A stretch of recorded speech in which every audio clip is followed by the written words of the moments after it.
Share levels ने काम करा, खासतौर पर निफ्टी और बैंक निफ्टी में ऊपर का लेवल जो दिया था वहां से बिल्कुल सटीक टच करके बिल्कुल डॉट पे टच हुई और फिर वहां से रिवर्स हो गई।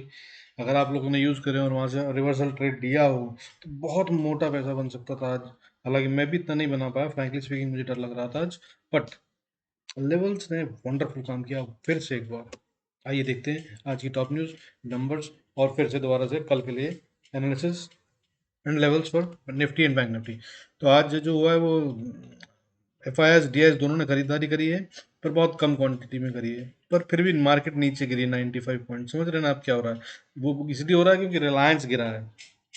ठीक है, H D F C twins गिरे हैं, एच डी एफ सी और H D F C bank दोनों ने कल की जो बहुत बड़ी बढ़त थी वो छोड़ी है थोड़ी सी, विच इज़ ऑब्वियस। हालांकि रिलायंस मुझे कमजोर होता नजर आ रहा है। अगर आपकी पोजीशन है तो मेरे ख्याल से आपको स्टॉप लॉस के साथ बैठना चाहिए उसमें। मुझे लगता है रिलायंस कंसोलिडेट होगा, ऊपर बढ़ने से पहले उसको काफ़ी समय यहाँ गुजारना होगा और थोड़ा नीचे जा सकता है। और मार्केट को संभालने के लिए वैसे भी बाकी के सेक्टर्स में ग्रोथ आ रही है। आज का जो दिन था उसके अंदर में स्मॉल कैप्स में बहुत अच्छी बढ़त देखी गई है। हालांकि लार्ज कैप्स जो थे वो सारे लगभग गिरे हैं। जो बड़े बड़े हमारे कंट्रीब्यूटर फॉर द निफ्टी हैं, जैसे कि रिलायंस हुआ, एच डी एफ सी हुआ, H D F C bank हुआ, कोटक बैंक हुआ, ये सब गिरे हैं आज, एंड अच्छे खासे नंबर से गिरे।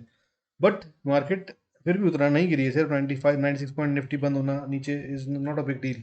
और उसके बावजूद मतलब जब सब बड़े बड़े बिग वंस गिरे हैं, तो स्मॉल एंड मिड कैप में इतनी अच्छी तेजी आई है कि बता नहीं सकता आपको। लगभग हर हर share was going up almost. Upper circuit पे कम से कम 60% या 50% shares of the mid cap 50 upper circuit पे थे।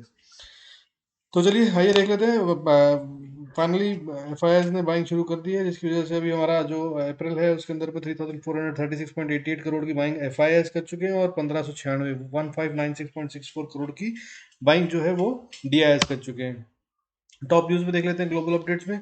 इन रिस्पॉन्स टू द सेंक्शंस जो दुनिया भर उसके ऊपर लगा रही है रशिया के ऊपर, उसमें पुतिन साहब ने क्या करा है, एक साइन कर दिया है रिस्ट्रिक्शन कि भैया अब हम भी वीज़ा नहीं देंगे टू अनफ्रेंडली कंट्रीज। मतलब जिन जिन हम पे हमारे ऊपर सेंक्शंस लगाई थी उन सबको अब हमारे हम भी नहीं बुला रहे, आना नहीं देंगे, कोई आ नहीं सकता, उनको वीज़ा ही नहीं देंगे हम, आना भी चाहें तो इससे क्या फ़ायदा नुकसान होगा पता नहीं, but he is done this. So further Russia boost oil production 135.52 million ton कर दिया उन्होंने, अपना प्रोडक्शन बढ़ा दिया है ऑयल का, क्योंकि उनके एक ऑयल डिपो पर अटैक हुआ था, ऑयल नीचे गिर रहा था। America is saying that they are gonna release more than 1 million ton of oil from their reserves every day for couple of upcoming months। तो वो शॉर्टेज तो पूरी करनी ही है। तो अमेरिका इस तरह से कर रहा है, रशिया ने भी उसके अंदर अपना कंट्रीब्यूशन देते हुए बोला है कि वो इंक्रीज कर रहे हैं अपनी production with 135 point up to 135.52 million ton per day. Russia will lift the ban on the flights आने वाले समय में, 9 तारीख से, 9 अप्रैल से वो बोल रहे हैं कि वो जो बैन उन्होंने लगा रखा था फ्लाइट्स पे फ्रॉम अदर 52 कंट्रीज 9 अप्रैल के बाद से, वो हटा देंगे। ठीक है, तो 9 अप्रैल के बाद 52 देशों से उनकी फ्लाइट्स का जो बैन था वो खत्म हो जाएगा और फ्लाइट्स आ जा सकेंगी। यूक्रेन से Russian troops are preparing a big attack on them in the east. मतलब वो कह रहे हैं कि ईस्ट में उन्होंने अपनी फौजें इकट्ठी कर ली हैं यूक्रेन के, और वहां से वो एक बड़े हमले की तैयारी कर रहे हैं। कितना सच है कितना झूठ पता नहीं, but that's what they are saying. पहले भी ये स्टेटमेंट आ चुका था कि वो अपने ट्रूप्स को ईस्ट में इकट्ठा कर रहे हैं, तो अब वो कह रहे हैं कि बड़े हमले की तैयारी कर रहे हैं। वो भी सकता है। So let's see how does it impact our markets and us. Ukraine Zelensky साहब फिर से, there is a chance that myself and Russian president Putin will not meet. उन्होंने कहा है कि ऐसी हो सकता है कि मैं और पुतिन कभी ना मिलें, अब अभी ना मिलें या कभी ना मिलें। That's what they are saying. अभी बातचीत की जो उम्मीद जग रही थी कि वो दोनों बैठेंगे साथ में आमने सामने और डॉक्यूमेंट साइन हो जाएगा, तो वो खत्म होती नजर आ रही है अभी। खैर चलता रहेगा। The Kremlin has stated that it does not rule out the possibility of Putin Zelensky meeting, but that will be possible only after a document has been agreed upon. तो उनके जो क्रेमलिन है, उनका जो संसद भवन क्रेमलिन है, वो क्या वहां से क्या स्टेटमेंट आया कि भैया मिल भी सकते हैं, ऐसा कोई दिक्कत नहीं है पुतिन साहब और जेलेंस्की साहब में मिलने में, पर वो तभी होगा जब एक डॉक्यूमेंट पे एग्रीमेंट हो जाएगा और फिर उसके ऊपर साइन करने होंगे, तो दोनों जरूर बैठेंगे और मिलेंगे, पर डॉक्यूमेंट पहले तैयार हो जाना चाहिए। will only be possible after a document has been agreed upon.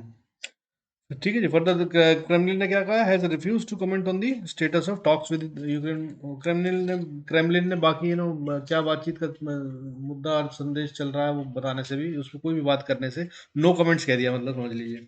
ठीक है। EU set to sanction Russian steel. EU ने जो सैंक्शन लगाई थी रशियन स्टील पे, नहीं जो कह रहे थे वो लगा दिए उन्होंने। ठीक है। तो वो मतलब लगी हुई है, चल ही रहा है वो, तो खैर कुछ नथिंग न्यू। बट इससे ये फायदा हो सकता है आपके, अब क्योंकि ये लागू हो गई है तो टाटा स्टील, जेएसडब्ल्यू स्टील जो यूरोप को इंपोर्ट या एक्सपोर्ट करते हैं स्टील, उनको बहुत फायदा होने वाला है। तो Tata steel can be a share, keep an आई।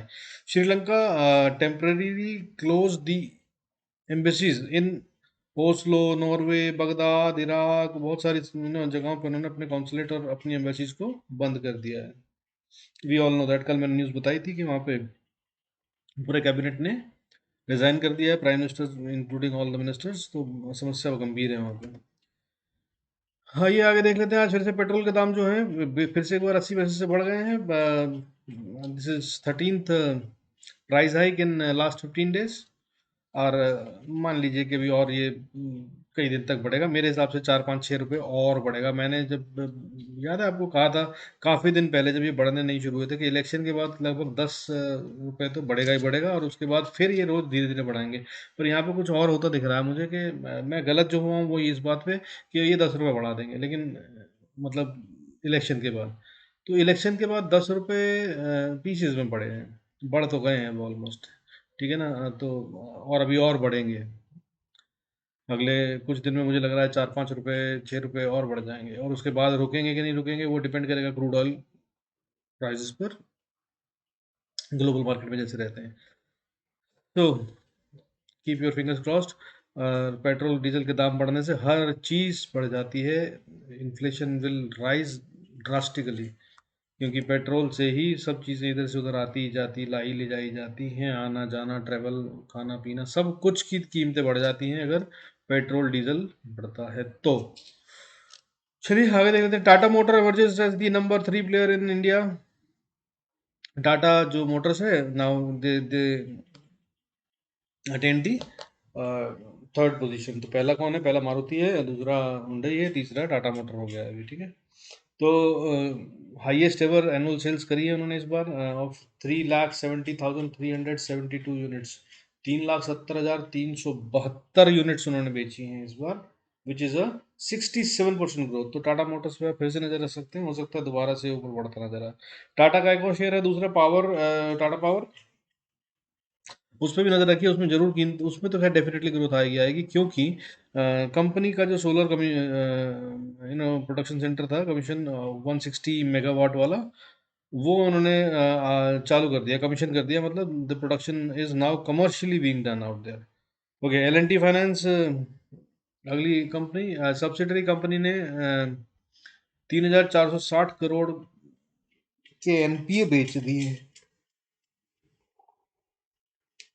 अब एनपीए का मतलब समझिए कि आप नॉन परफॉर्मिंग एसेट्स होते हैं, जिसका मतलब ये होता है कि ये इनके डूबा हुआ पैसा था जो बाहर निकल आया है, कि मतलब कुछ ले रखा था जिसके पैसे वापस मिलेंगे नहीं, नॉन परफॉर्मिंग एसेट्स हैं, पड़े में बल्कि हाथी खरीदे हुए थे, हाथी रखे हुए थे, तो अब खर्चा तो चल रहा था लेकिन फायदा कुछ नहीं होता, तो अब वो बेच दिए इन्होंने 3,460 करोड़ में। L N T finance can gain out of that. Blue star जो है वोल्टास की कंपनी, उसने अनाउंस किया है कि 2 से 3% अपनी कीमतों में प्रोडक्ट की कीमतों में बढ़ोतरी करेगी, खासतौर पे एसी की prices due to Ukraine crisis, वो ऐसा कह रहे हैं। ठीक है। अब यूक्रेन क्राइसिस से क्या फर्क पड़ता है एसी पे वो मुझे नहीं पता, but that's what they are saying. और गर्मियाँ आ रही हैं अब आप जानते ही हैं, तो एसी की सेल बढ़ती हैं, एसी फ्रिज एटसेट्रा, तो they are increasing the price. Max health care institute जो है उसके लिए एक अच्छी खबर है कि एसबीआई के जो फंड मैनेजमेंट है उन्होंने they have acquired more than 1 crore shares via open market. अब उनकी शेयर होल्डिंग, एसबीआई फंड की share holding Max health care Institute में बढ़कर 9.22 हो गई है, 8.19 थी पहले। Plastiblends Q Meenakshi Balchandra Trivedi reduces stake 1.06 in Q4 from 1.41। आइए आपको आज कुछ शेयर बता देता हूँ दोस्तों, बहुत बढ़िया वाले शेयर हैं, जो कब कब कैसे कैसे आपने बाय करने हैं वो देख लीजिए। और मैं इसको दो तरह से लाया हूँ। एक है ईयरली इन्वेस्टमेंट, जिन लोगों को आराम से बैठना है खरीद के और आगे बैठ फ़ायदा उठाना है, अच्छा खासा फ़ायदा हो सकता है 30 से 50%, वो वाले शेयर हैं। और दूसरे जो 5 से 20% की रिटर्न दे सकते हैं। तो वो कौन कौन से शेयर हैं साहब? तो ईयरली के लिए जो है वो है टाटा पावर। इसको खरीद लीजिए साहब, 273.95 पे चल रहा है। इसका टारगेट जो है 370 पे। आप इसको पीसीज में खरीदना शुरू कीजिए, जब जब गिरे तब खरीदते रहिए। वैसे गिरेगा ऐसा लग नहीं रहा है, बढ़ता हुआ दिख रहा है ये। मैंने अभी आगे भी सी न्यूज़ सुनाई आपने कि इन्होंने नया वाला अपना प्लांट जो है वो कमीशन कर दिया है। दूसरा शेयर है पावर ग्रिड। पावर ग्रिड की कीमत अभी से 233 चल रही है। इसको आप 324 के लिए खरीद सकते हैं। ये अगले एक साल की टारगेट्स दे रहा हूँ मैं, अगले एक साल में इनकी कीमतें जो हो सकती हैं 233 से 324 इज़ पॉसिबल, 273 से 370 इज़ पॉसिबल। और पॉलीकैब एक शेयर है जिसकी कीमत अभी चल रही है 2638, and in this can go to 3768 in next 1 year. And ये बहुत स्ट्रॉन्ग होते हैं मेरे ईयरली वाले जो होते हैं। अगर आपको याद हो, मैंने इससे पहले सार्डेन दिया था, शारदेन, जीएनएफसी दिया था। और मतलब वो वाले शेयर जो मोटा वाला रिटर्न देते हैं, ठीक है, कहता हूँ मैं इनको एक साल, लेकिन ये एक साल से पहले ही रिटर्न दे देते हैं अच्छे खासे। शारदेन अभी मेरे ख्याल से, शारदेन और जीएनएफसी मैंने मल्टीबैगर के तौर पे और वो मतलब लॉन्ग टर्म इन्वेस्टमेंट या ईयरली इन्वेस्टमेंट के हिसाब से दिए थे। वो अभी तक मेरे ख्याल से 35-40% का गेन दे रहे हैं, ठीक है, एक ही महीने में, मार्च में ही दिए थे मैंने, मार्च के मिड में। तो अब देख लीजिए, तो ये टाटा पावर, पावर ग्रिड और पॉलीकैब इस तरह के रिटर्न दे सकते हैं, इनमें आप इन्वेस्ट कर सकते हैं। पर बाय डिप पे कीजिएगा भाई साहब। ये देखिए अभी 2638 पे मैं बता रहा हूँ, जैसे कि पॉलीकैब है, और पता चले कि आपने कल देखा कि 2800 रुपये पे भी है, तो मनी एम के इंटेल ने कहा था खरीद लो, तो 2800 रुपये का मतलब आपने 200 रुपये ऊपर दे दिए। 200 रुपये में मतलब आप समझ लीजिए 2600 के शेयर पे 200 का मतलब परसेंटेज में कितना होता है। ठीक है, तो इतनी जल्दी एकदम से ना कूदें, समझदारी से खरीदें। Use your own, do your own due diligence, and do discuss with your financial advisor, and then accordingly take a wise step further. अगले कुछ शेयर है जो कि मैं क्या दे रहा हूँ आपको, वो इस तरह से हैं कि वीकली इन्वेस्टमेंट 5% तक का गेन तो आ ही जाएगा इनमें जल्दी, अगले 8 से 10 दिन में। और अगर उसके आगे आपने होल्ड करा तो अप टू 20% तो आराम से दे सकते हैं विद इन 3 to 4 मंथ्स। तो कौन कौन से शेयर हैं? एक है S V P global, S for Shimla, V for victory, P for Punjab, S V P global. इसकी कीमत चल रही है 59.20। और इसका स्टॉप लॉस, इन पे स्टॉप लॉस दे रहा हूँ, ठीक है, वो तो थे ईयरली इन्वेस्टमेंट, उनमें स्टॉप लॉस की बात नहीं है। उसमें तो ये है कि जब जब नीचे गिरे तो खरीदिए। ये वाले वो हैं जिनमें कि आप स्टॉप लॉस के साथ ट्रेड कर सकते हैं। तो अभी 59.20 पे है, 57.65 का स्टॉप लॉस रखिए। और इनको देखिए आप अगले 5 से 20%, जहाँ पे आपका हाजमा लगे कि हो गया ठीक, तो निकल जाइएगा। अगला है पराग मिल्क। पराग मिल्क की कीमत अभी और ये अभी तेजी में उठेंगे, इनको जल्दी में खरीद सकते हैं आप, ठीक है। पराग मिल्क 108 रुपये 5 पैसे पे चल रहा है, 108.05, और इसका स्टॉप लॉस लगाइए 105 का, और 113 के लिए खरीद सकते हैं आप इसको। उससे अगला शेयर है हिम्मत, हिम्मत्स, EID। तो इसकी कीमत चल रही है 163.75। आप पॉज करके इनके नाम पढ़ के इनको ढूंढ सकते हैं, ठीक है। मैंने ये जो दिए इनके, ये short codes of the stock exchange है, NSE BSE पे। आप अगर ढूंढेंगे इन नामों से तो आपको आराम से शेयर मिल जाएगा किसी भी साइट पे, जैसे कि except for the second tired ICICI का वो जो डायरेक्ट वाला है, उसके अलावा बाकी सब जगह पे यही वाले कोड चलेंगे। NSE हो, BSE हो, कोई भी ज़रोडा हो, एंजल ब्रोकिंग हो, या आदित्य बिरला हो, कोई भी हो, एनीथिंग, मैं इन सब पे काम करता हूँ, ICICI के अलावा सब जगह पे से। तो अगला शेयर है मैक्स हेल्थ। मैक्स हेल्थ पे आप बाय कर सकते हैं 369.40 पे भी इसकी प्राइस है, और इसका स्टॉप लॉस 360 का लगाइए, यानी कि 9 रुपये का, और आगे टारगेट 379 से 393 तक के आ सकते हैं within 10 to 12 days. Megasoft, Megasoft is a very good and strong share लग रहा है मुझे ये तो। इनफैक्ट अभी नहीं कह रहा हूँ मैं, मगर हो सकता है कि ये रिजल्ट्स आने दीजिए, पता चल जाएगा, तो हो सकता है कि ये मल्टीबैगर कन्वर्ट हो जाए। तो इसको आप खरीद सकते हैं 54 रुपये 80 पैसे पे भी ट्रेड कर रहा है, 54.80 पे। स्टॉप लॉस लगाइए 49 रुपीज़ का, और बाय कर सकते हैं और होल्ड कर सकते हैं for the targets, quick targets of 55, 58 and 60। चलिए आगे देख लेते हैं साहब। Please go through the disclaimer before we move on further. उसके बाद अपन निफ्टी और बैंक निफ्टी के एनालिसिस कर लेते हैं, आइए। तो बैंक निफ्टी ने आज वही करा जो हमने कहा था, और देखिए ये डॉट लाइन है। बैंक निफ्टी को बाद में देखते हैं, पहले निफ्टी को देख लेते हैं। निफ्टी देखिए निफ्टी में ये लाइन खींच के दी थी और मैंने एक लेवल बताया था। हालांकि मैंने कहा था कि ऊपर का एक और लेवल है जो बहुत स्ट्रांग है, वहां से तो पक्का नीचे घूमेगा, लेकिन ये उससे पहले ही लेवल पे घूम गया। मैंने क्या दिया था, 18,100 के करीब का लेवल दिया था मैंने, ठीक है, 18,95 से 100 का बताया था।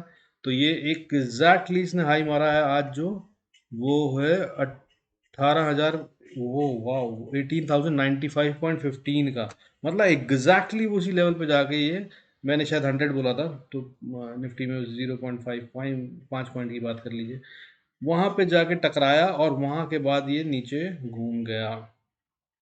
और उसके बाद नीचे के जो लेवल बताए थे मैंने, वो बताए थे 17,950, लगभग वहीं बंद हुआ है, ठीक है, बंद हुआ 17,930 पे। अब अगला लेवल क्या है वो अब बता देते हैं। खैर मार्केट अभी वीक दिख रही है, मेरे हिसाब से करेक्शन है, जो कि मैंने कल भी आप लोगों को बताया था। वेरी हाई पॉसिबिलिटी कि मार्केट अब थोड़ा नीचे जाएगी और उसके बाद फिर साइडवेज जाएगी, थोड़ा रेस्ट करेगी, फिर उसके बाद ऊपर जाएगी। अभी दिख रहा है कि शायद थर्सडे से पहले ये गिरती रहे और थर्सडे को शायद मे बी एक बड़ा जंप दे। बाकी लेट्स सी क्या होता है, ठीक है। अभी डेटा जो है वो वॉलेटिलिटी, हाई वॉलेटिलिटी का बन रहा है और ऊपर नीचे बहुत होगा। ऑप्शन में ट्रेडिंग जरा सावधानी से कीजिएगा। ओके, तो लेवल्स देख लेते हैं निफ्टी के ऊपर के लेवल। सबसे पहला लेवल ऊपर का जो है वो 17,950, 950 को अगर पार करती है तो अगला लेवल होगा 18,020। 18,020 या 18,000 को पार करती है मार्केट तो फिर अगला लेवल फिर से वही जो जहाँ से आज रिवर्स हुआ है, मैंने कल बताया था, जो दैट इज 18,100 के करीब का, इसको पार करना होगा। और उसके बाद अब ये क्लस्टर बन रहा है एक ऊपर, ये एक डिफिकल्ट टास्क हो जाएगा अब 18,150, ठीक है। अगर इसको ब्रेक करती है मार्केट तब ये अगला नया हाई की तरफ जाएगी, ये पहले भी मैंने कहा था, जिसकी पॉसिबिलिटी अभी फिलहाल नहीं बन रही है। और 18,150 को पार कर लेती है तो फिर हमने जो 18,200 से 250, 250 350 कहा था, उसको ध्यान में रखिएगा। वहां पे जाकर तो मार्केट फिर से एक बार डिप मारेगी, ठीक है। अभी फिलहाल मार्केट नीचे जाती हुई दिख रही है, जो कि मैंने बताया था गैप फिल कर सकती है। तो नीचे के लेवल देख लेते हैं। 17,930 पे क्लोज हुई है मार्केट, और अगर नीचे की तरफ जाती है तो पहला लेवल जो आएगा वो आएगा 17,897, 890 मान लीजिए। उसके बाद अगला लेवल आएगा 17,870, और इस पे आके आइडली इसको सपोर्ट लेनी चाहिए, थोड़ी देर टाइम बिताना चाहिए। अगर नीचे भी गिरना है तो उससे पहले भी यहाँ पे थोड़ा टाइम बिताना चाहिए इसको 17,872 पे। और उसके बाद फिर ये नीचे की तरफ बढ़ेगी तो अगला लेवल होगा 17,790 या 800 मान लीजिए, 17,800। 17,800 के बाद अगला लेवल जो होगा वो होगा 17,700, एग्जैक्टली 700 ही है, 17,700। और अगर अब 17,700 में चाहकर जाकर मार्केट बाउंस करती है तो बहुत अच्छा है, होना चाहिए। लेकिन नीचे गैप छोड़ रखे हैं, जैसे कि मैंने आपको पहले बताया था, तो वो भी फिल होने हैं। तो एक दिन तो डिप आएगा, मैं बार बार कह ही रहा था, तो वो चल पड़ेगा। ये अभी कर ले तो बहुत अच्छा है, क्योंकि इससे हमारा को ये हो जाएगा कि अब मार्केट नीचे नहीं जाएगी, फिर लगातार बाइंग कर सकते हैं हम, ठीक है। बाकी वो बात स्टेटमेंट याद रखिएगा, मैंने कल भी कहा था आज फिर, कि मार्केट जब जब डरा है, ज़्यादा डरा है कि अब ये गिरने वाली है, गिर रही है, तब तक बाइंग की अपॉर्चुनिटी होगी। लेकिन गिरने दीजिएगा अभी, ठीक है। अभी तो ये वहीं पे है जहाँ है। मैंने 18,200 पे तो कहा ही था कि अपना प्रॉफिट बुक कर लीजिएगा थोड़ा सा, और वहाँ से पोजीशंस को नीचे कम कर कर इंतज़ार कीजिएगा, क्योंकि वहाँ से ही गिरेगी। तो आई होप कि आप लोगों ने कर लिया होगा। और इसके आगे अगला लेवल देख लेते हैं 17,640। अगर 17,640 को ब्रेक करता है, इससे ज़्यादा क्या जाएगी यार कल, चलिए खैर फिर भी, मगर 17,460, ठीक है। तो ये नोट कर लीजिए लेवल निफ्टी के, स्पॉट है, इन पे जा सकती है मार्केट। अब बैंक निफ्टी देख लेते हैं। बैंक निफ्टी में भी सेम कहानी थी, और उसके भी बहुत अच्छे से लेवल्स ऑनर हुए हैं। और जिस तरह से ये चला सुबह में हमारे लिए, एक इसको जो कहते हैं इवनिंग स्टार टाइप कहते हैं, जो बना है यहाँ पर 5 अप्रैल को, यानी कि मतलब सुबह करीब 1:30 बजे 15 मिनट के चार्ट पे, वहाँ से मार्केट लगातार गिरी है, ठीक है। और बात करते हैं 1 घंटे की, तो ये था हमारा लेवल जो मैंने दिया था। मैंने कहा था कि बैंक निफ्टी को 38,750 पार करने में थोड़ी मेहनत करनी पड़ेगी, थोड़ी सी ज़्यादा, क्योंकि मोटी लाइन है। और वही हुआ, और वहाँ से इसने टच करा और वहाँ से वापस नीचे आई। उसके बाद अगला लेवल मैंने दिया था कि ये 38,475 पे अटक सकती है। तो इसने बड़ी कैंडल से जब डिप मारा तो उसके बाद वापस जाके वही 38,475-80 पे जाकर रुकी है, 520 तक चली गई, फिर वापस नीचे आई है। और फिर आखिरी में जो एक और लेवल जिसके पास ये क्लोज हुई है, वो लेवल भी मैंने दिया था, वो लेवल होता है हमारा 37,000, 38,000 मान लीजिए। तो 38,000 का मैंने दिया था लेवल, और 37,968 पे बन रही है बैंक निफ्टी।